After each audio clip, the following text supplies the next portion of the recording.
Hello mga madlang people! Welcome nga dito sa aking YouTube channel. Sana hindi nga kayo magsawang manood hanggang dulo. Sana nga supportahan nyo ako sa panonood sa aking YouTube channel.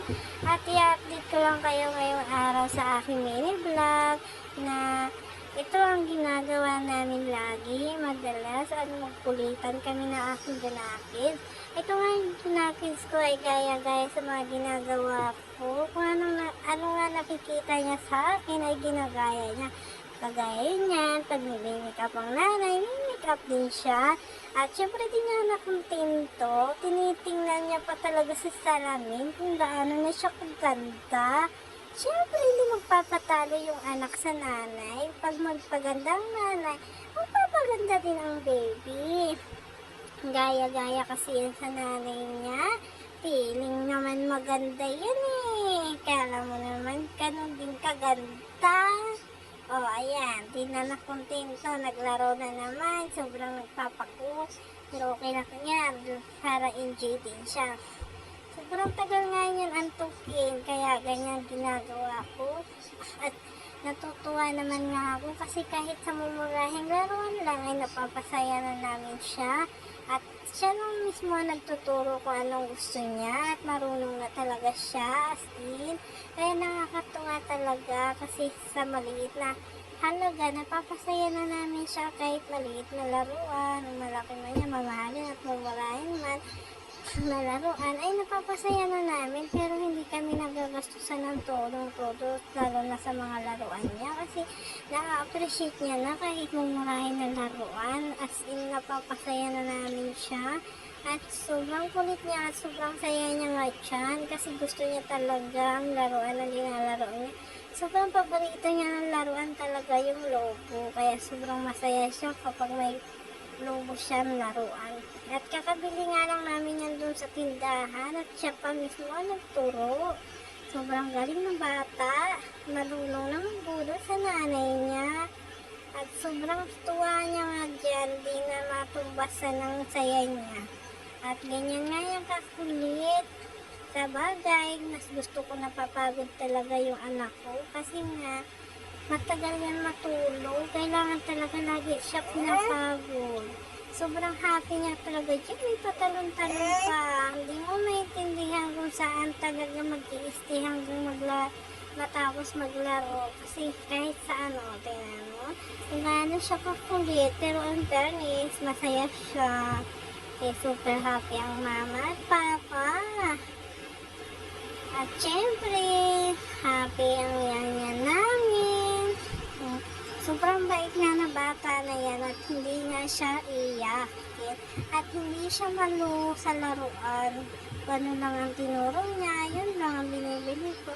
At di yan nagtuturo ng sobrang mahal na laruan kasi nga kontento na siya sa maliit at sa mumuray na laruan. Kaya nakakatuwa at nakaka-proud para sa amin ng mga nanay at tatay niya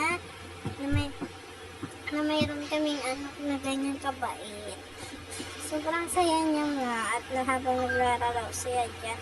At ang kuya niya walang pakialam sa kanya kasi kinakain yung candy niya. At siya naman sobrang saya niya, Kaya kahit ganyan lang yung kakulit, mahal na mahal na namin. At yun lang, kulitan naman nga sila ng papa niya. Nagkain-kain sila, may lambingan pa. Namiss na daw niya ang papa niya. Kumakain din ng anak, kumakain din ng tatay. Minsan lang yan magbanding ng ganyan. Kaya masaya ako pag nakikita ko sila na ganyan. Sweet-sweetan. Plus nga sila mag-ama at makitatay nga tong baby ko at bubok ang baby kay ang papa niya. At syempre, papakyut pa nga yan sa mama niya. Giniinggit-inggit pa ako dyan. Nakala niya naman maiinggit ako sa ginagawa niya. Ang galing nga talaga nito mag-asar. Ito na naman, pumunta na naman nga siya doon kay lola niya at pang-asar-asarin yung baby ng lola niya. Ayan, papatahan daw siya. Walang ginawa kundi asarin yung baby ng lola niya. yung ginawa. Papatulugin niya na daw yan kasi napakaiyakin. Pero ang ginagawa, kinakantahan niya. O, diba? Tapos hindi pa nakontento, sinubo pa yung kamay niya. Kapag papatidiin niya na daw yung baby, kaya naguguto.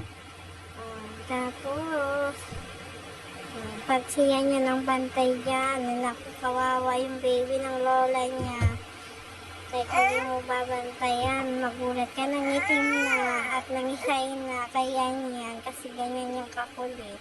Pero masaya siya, pag nilalaro-laro niya ang tita niya, ganyan yung kakulit, yung baby ko na yan.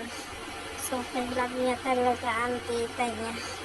Kaya napakabait na mayroon akong anak na ganyang kabait. Kahit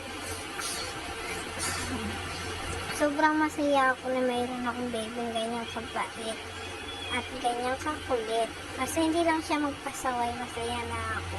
At hindi talaga yung pasaway. In fairness, mabait po yan. Mabait na baby yan. Ganyan siya magkipagkulitan sa titay niya. Sobrang happy niya talaga, as in. Sinusubo niya ang kasi umiiyak yung baby, sinusubo niya daliri niya kasi si lola niya may ginagawa.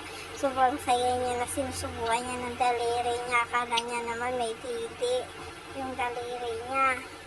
Ay, sobra pasaway na bata. Paglaki niya ay maalala niya at tatawa-tawa na lang talaga siya sa mga pinagagawa niya sa tita niya. Uwi.